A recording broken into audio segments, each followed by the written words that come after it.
Vote नहीं मांग रहे हैं, लोगों को हाथ जोड़ रहे हैं कि भाई अगर आप अपने और अपने बच्चे की चिंता नहीं कीजिएगा तो कोई नेता कोई दल आपकी चिंता नहीं करेगा। काहे करेगा भाई? देखिए आदमी कहते कि नेता सब जात के राजनीति करता है। हम आपको बता रहे हैं कोई नेता भी जात का राजनीति नहीं कर रहा। अभी वैसे पूछो कि जात के राजनीति क्या करता बिहार में, तो तुरंत आदमी को कि देखिए लालू जी जात के राजनीति करता है। हम आपको बता रहे हैं लालू जी जात का राजनीति नहीं कर रहे हैं। आपको अभी 1 मिनट में समझाते हैं। लालू जी इन न कहत कि भाई यादव समाज में जे के ही आदमी बिहार के मुखिया बनी, जे काबिल बाबू यादव समाज के आदमी मुखिया बनी और सब यादव जी भाई लोग आप लोग हम आरजेडी को वोट दीजिए। लालू जी नहीं न कह रहे हैं। लालू जी ये कह रहे हैं कि हमारा लड़का राज्य का मुखिया बनेगा और सब यादव जी भाई लोग आप लोग हमको वोट दीजिए। तो भाई लालू जी जात के राजनीति कहाँ करता है? लालू जी तो अपन परिवार के अपन लड़का के चिंता करता है, अपन स्वार्थ के राजनीति करता है। जात तो रउआ दिमाग में बैठल बा। मांझी जी उहे करता है। कोनो पंडित के नेता हो जाए तो यह कही, कोई कुशवाहा के नेता हो गए, कोई दलित के नेता हो गए, कोई मुसलमान के नेता हो गए, जे नेता बा वो अपन चिंता करता, अपन लड़का के चिंता करता। जात में रउआ और हम अझुराइल बानी जा। अगर जात के राजनीति करते लालू जी मांझी जी तो सारा मुसहर समाज तो बढ़िया हो गई रही भाई। कम से कम मांझी जी तो रहन न मुख्यमंत्री। कई गो मुसहर समाज के आदमी के कल्याण हो गए हमरा के बताई।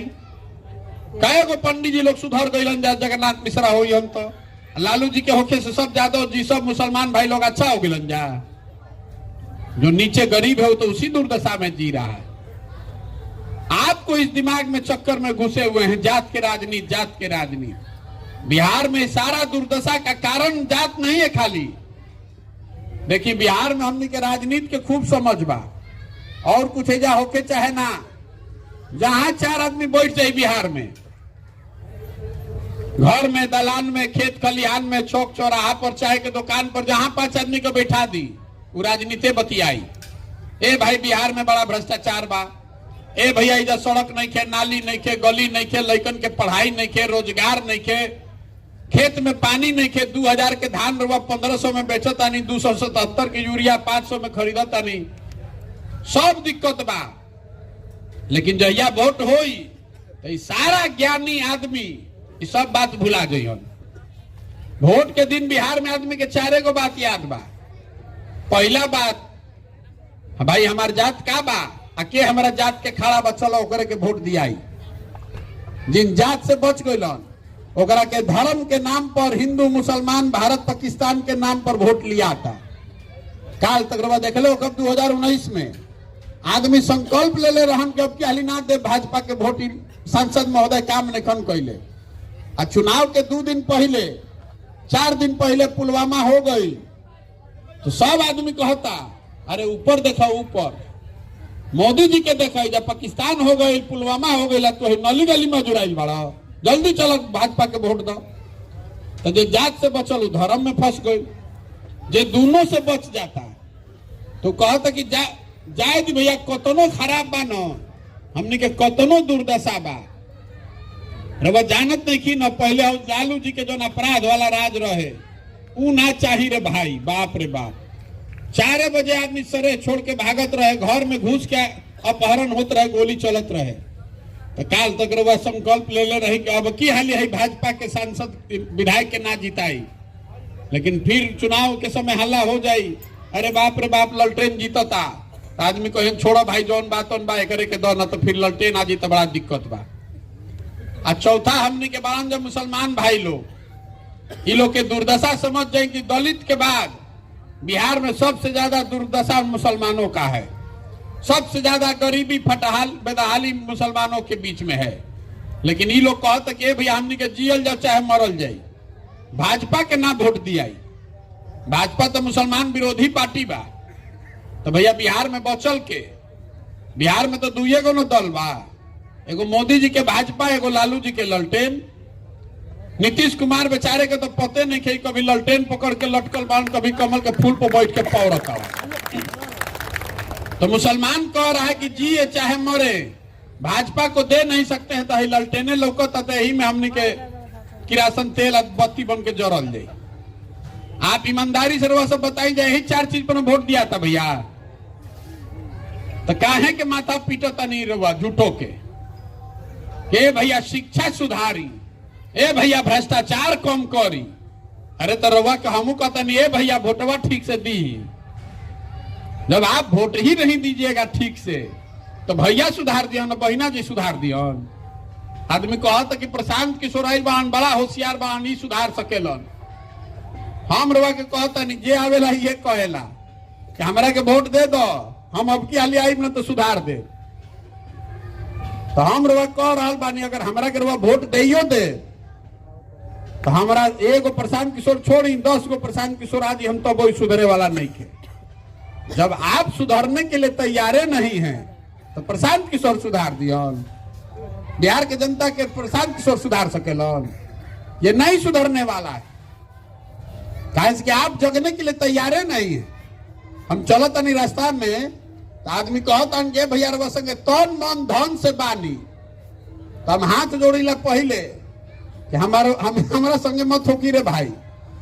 जो समाज अपने बच्चों के साथ नहीं है, जब आप अपने बच्चे के साथ नहीं खड़ा है, जात के आगे धर्म के आगे, आपका लड़का पढ़ लिख के बेरोजगार बैठा है, आपको उसका कष्ट नहीं दिख रहा है। आपका लड़का आधा पेट खा के सो रहा है, आपको उसको नहीं दिख रहा है। राव लड़कन के शरीर पर कपड़ा नहीं खेलवा, वो नहीं खेल लौकता, जात लौकता, भारत पाकिस्तान लौकता। तो जो समाज, जिस समाज में लोग अपने बच्चों के साथ नहीं खड़ा है, आप हमारे साथ खड़ा होइएगा। हमको इतना पूर्वक समझते हैं आप हमारे साथ नहीं खड़ा होने वाले। इसीलिए सबको हाथ जोड़ रहे हैं कि पहले संकल्प लीजिए कि आप अपने और अपने बच्चों के लिए खड़ा होइएगा। हम दल काहे नहीं बनावो, सब ये सोचता रवा दल बनाई भैया, अभी मन्यू जैसन चक्रव्यूह में रवा घुस जाई, हमने तो बहरी बढ़ले बनेंगे थप्पड़ी बजावे खातिर। आज या वोटवा हुए उस दिन अपना जात पर दे दिया जाए, वोट भारत पाकिस्तान पर दे दिया जाए, या फिर कहल जी दिखाई लड़ना बड़ा होशियार बन के हो गए ना, औकात दिख गए ना। अरे हमारा क्या औकात दिखाइएगा आप? हमारा बच्चा तो देश का सबसे अच्छा स्कूल में पढ़ता है, हम तो देश के सबसे बढ़िया जगह में रहते हैं, हमको क्या औकात दिखाइएगा? बहुत आदमी कहता कि देखो पगलाई मान चलता 50 आदमी के संगे कुछो ना हो इनका से बिहार में, जैसे बुझाता कि हमारे पर एहसान करता हूं। अरे नहीं होगा तो चिंता कीजिए कि आपके बच्चों का, आपके आने वाले पीढ़ी की क्या दुर्दशा होगी। आपको उसका दर्द नहीं है, दुख नहीं है, अपना के बहुत वीर बुझता नहीं। तो तमिलनाडु में राउर लेकर ना पिटाई तो हमारे लेकर पिटाई, जब काहे तो बाप बाप करता नहीं। क्यों बाप बाप कर रहे हैं? जब आपको अपने बच्चों की चिंता नहीं है तो आपके बच्चे नहीं मारे जाएंगे तो किसके बच्चे मारे जाएंगे? कर्नाटक का, तमिलनाडु का लड़का आकर बिहार में मरा रहा है, वो बिहार में आता ही नहीं तो कैसे मारिएगा? काहे मारिएगा? आपके हमारे बच्चे जाकर मजदूरी कर रहे हैं 14,000 15,000 रुपया के लिए, हमने के आंखें नहीं खुलत तो सुधरी कैसे? देखिए जा बहुत आदमी बैठल मान जे हमने के मोदी जी के वोट देले बानी जा, हम ही 14 में मोदी जी के प्रचार करत रही, 12 में 13 में 2012-13 में आधा से ज्यादा आदमी बिहार में मोदी जी के नाम ना सुन ले रहे। अब आज में इतना होशियार हम बन गए बाड़न कि हमरे के समझावत ताड़न, तारा बुझाता मोदी जी से देश के विकास होई, बन गए भक्त, नया भक्त। मोदी जी के देखले ना हुई कभी टीवी छोड़ के कहीं दूसरा जगह, लेकिन उनका बुझाता कि मोदी जी देश के सुधरियन। चलो भाई मान लेनी मोदी जी सुधरियन देश के मुंह जोर से लड़े जाओ। तो हम रोज कहिला जितना आदमी भाजपा के भक्त बान कि मोदी जी देखी 9 वर्ष से बान प्रधानमंत्री, मोदी जी के रहे से देश में विकास भइल कि ना, बिहार में विकास भइल कि ना, बिहार के फायदा नुकसान, नफा नुकसान का भइल, सब बात छोड़ दी। बिहार के लड़कन के फायदा भइल कि ना, यो छोड़ दी। आपको खुला चुनौती दे रहे हैं कैमरा पर, जितना भाजपा के जब वोटर बाड़न, सपोर्टर बाड़न, 9 वर्ष से मोदी जी प्रधानमंत्री हैं और 9 वर्ष में टीवी वाला कहता हसन कि रोज 14 घंटा 15 घंटा कामों करता। आप हमको एक प्रमाण दिखा दीजिए, एगो न्यूज के क्लिपिंग दिखा दी, गूगल में खोज के दिखा दी, अगर मोदी जी ने बिहार के विकास के लिए एक समीक्षा बैठक 9 वर्ष में किया है, हमको प्रमाण दिखा दीजिए, हम कल से उनका झंडा लेकर चलने को तैयार। काल से भाजपा के झंडा लेकर चलो, पहले दिखाओ कि मोदी जी एक गो बैठक कैले बारन बिहार के विकास खातिर, काम हो चाहिए ना। एगो बैठकों पर हमनी के वोट नहीं खींचा दिले। अरे 40 में 39 गो एमपी भाजपा के आदमी जिता के भेजले बा एनडीए के, और हमनी भर एगो मोदी जी के एगो बैठकों ना करे के चाहिए। आ फिर एजा के आदमी उछल उछल के जाके कमल पे वोट दी हन, तो रउआ अपन भाग्य खातिर, दुर्दशा खातिर रउआ नहीं जिम्मेवार, तो मोदी जी जिम्मेवार बाड़न। यहाँ का आदमी जिम्मेवार है। आप सुधरने को तैयार नहीं हैं। 32 बरिस से लालू नीतीश बुझाते नहीं थे। हम अभी पैदल चलता नहीं, तो रामनगर में हमरा हजाम भेटाइल हम, तो कोई कहले भैया पूछी इनका से लालू नीतीश के राज के बारे में। तो पूछने के अच्छा बताओ है भाई, लालू जी के राज में और नीतीश जी के राज में क्या फर्क बा? एक जना 15 साल चलेलन, एक आदमी 17 साल चलेलन। तो कहलस के भैया दोनों के राज में फर्क कुछ नहीं थे, जनता के हजामत तो दोनों में पूरा पूरा बनता। फर्क खाली इतने बा कि लालू जी के राज में हजामत अपराधी बनावत रहसन, और नीतीश के राज में हजामत अधिकारी बना रहल बड़ा सन। लालू जी के राज में अपराधी जो था वो रात में गन लगाकर लूटता था, नीतीश के राज में अधिकारी जो है वो दीने में कलम लगाकर लूट रहा है। और जैसे लालू जी के राज में अपराधी कोई से डरात ना रहसन, वैसे ही नीतीश कुमार के राज में अधिकारी भी कोई से डरात नहीं खसन। ये दुर्दशा है, लेकिन हमने के वोट जाके वही दिहल जाई तो सुधरी कैसे? तो आदमी कहता ना भैया ये सब बुझाता, हमने के विकल्प ना रहे, रउआ विकल्प बनाई। तो हम रोज पूछिला तब रउआ काहे ना बनैले रही, अबले प्रशांत किशोर के इंतजार करत रही। तो आदमी कहता ना भैया अब हमने भी जो इतना संसाधन नहीं खे, न व्यवस्था नहीं खे, न इतना समझ नहीं खे। तो हम आपको कह रहे हैं कि हम आपको दे रहे हैं संसाधन, हम बना रहे हैं व्यवस्था, हम आपकी रणनीति बनाते हैं, खड़ा होइए। अब तो खड़ा होइए, अपने बच्चे के लिए खड़ा होइए, और अगर नहीं खड़ा हो सकते हैं तो इसी दुर्दशा में जिंदा रहिए। आप सोच रहे हैं कि कोई मंगल ग्रह से आई या बिहार सुधार दी, कभी हो सकेला? अरे तमिलनाडु को, कर्नाटक, गुजरात, पंजाब को वहां के लोगों ने न बनाया है कि बिहार का आदमी जाके बना दिया है। तो बिहार के सुधारे खातिर आदमी यहाँ पंजाब से, इसीलिए ये अभियान कर रहे हैं कि गांव, शहर, कस्बा, देहात से जैसे दही के मत के मक्खन निकालल जाला, उसी तरह समाज को मत के ऐसे उन सारे लोगों को निकाले जो अपने लिए नहीं तो कम से कम अपने बच्चों के लिए बिहार में नई व्यवस्था बनाना चाहते हैं। जन सुराज वो प्लेटफॉर्म है जिस पर जुड़कर आप वो व्यवस्था बना सकते हैं। आप समीकरण का चिंता मत कीजिए, चुनाव का चिंता मत कीजिए, संसाधन रणनीति का चिंता मत कीजिए। वो चिंता अपने भाई, अपने बेटे प्रशांत किशोर पर छोड़िए। आप अपने बच्चे के लिए खड़ा होइए, देखिए कैसे व्यवस्था बदलती है, और संकल्प लीजिए। गांव-गांव जाकर लोगों को सिखाइए कि भैया अपने बच्चों के शिक्षा और रोजगार के लिए वोट दीजिए, जिसको भी वोट देना है, लेकिन वोट पड़ना चाहिए खाली शिक्षा और रोजगार पर। देखिए तेजस्वी यादव झूठे बोला है कि 10 लाख नौकरी दे देंगे, झूठ बोला सरासर। तो अब वो रोज बात होता है ना कि भैया कब देबो, देला कि ना देला, झूठ बोलन कि सच बोलन, कम से कम चर्चा तो होता ना रोजगार के। तो शिक्षा और रोजगार पर ही वोट पड़ना चाहिए। जिस दल को देना है वोट दीजिए, लेकिन वोट इसी 2 बिंदुओं पर दीजिएगा, तभी सुधरेगा। और दूसरी बात, बहुत दिन रवा नेता के देख के वोट दे लेनी, कभी नेता का मुंह देख के दिए, कभी विचारधारा का, कभी झंडा का।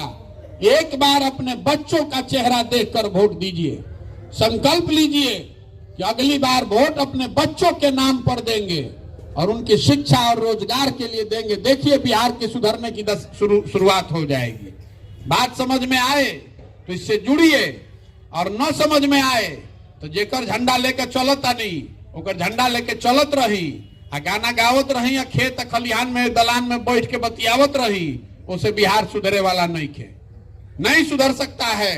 ये जिम्मेवारी आपको, हमको उठानी पड़ेगी। अगर नहीं उठाइएगा तो लिख कर रखिए, जिस गरीबी बदहाली में आपका जिंदगी गया है, इसी में आने वाली पीढ़ी और बच्चों की भी जिंदगी जाएगी। कोई नहीं बिहार को सुधार पाएगा, बिहार और रसातल में चलता जाएगा।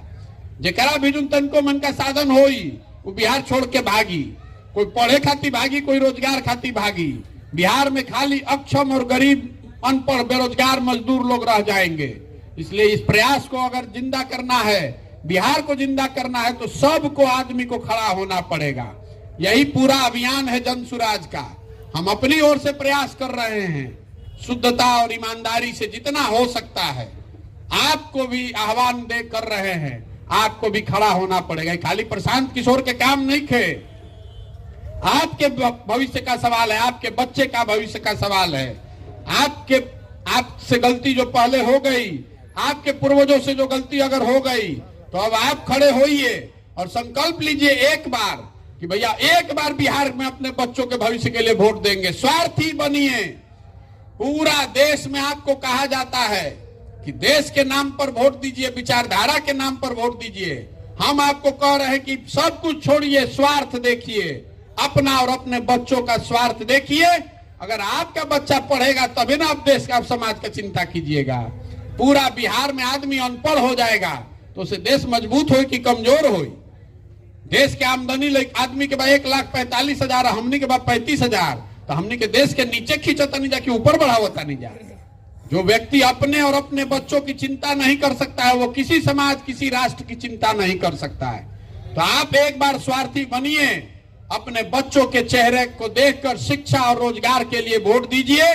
बिहार की शुरुआत, बिहार के सुधरने की शुरुआत उसी से होगी और लंबा रास्ता है, इतना आसानी से खत्म नहीं होने वाला है। अब बाकी मैं अपनी बात खत्म करूंगा। शाम की इस सभा में हम आपको अवसर भी देते हैं कि आपको जो सवाल करना है आप सवाल भी कर सकते हैं। तो मैं अपनी बात यहाँ खत्म करूंगा और आपको जिसको भी सवाल करना है, कोई सुझाव देना है तो वो दे सकता है। बहुत बहुत धन्यवाद।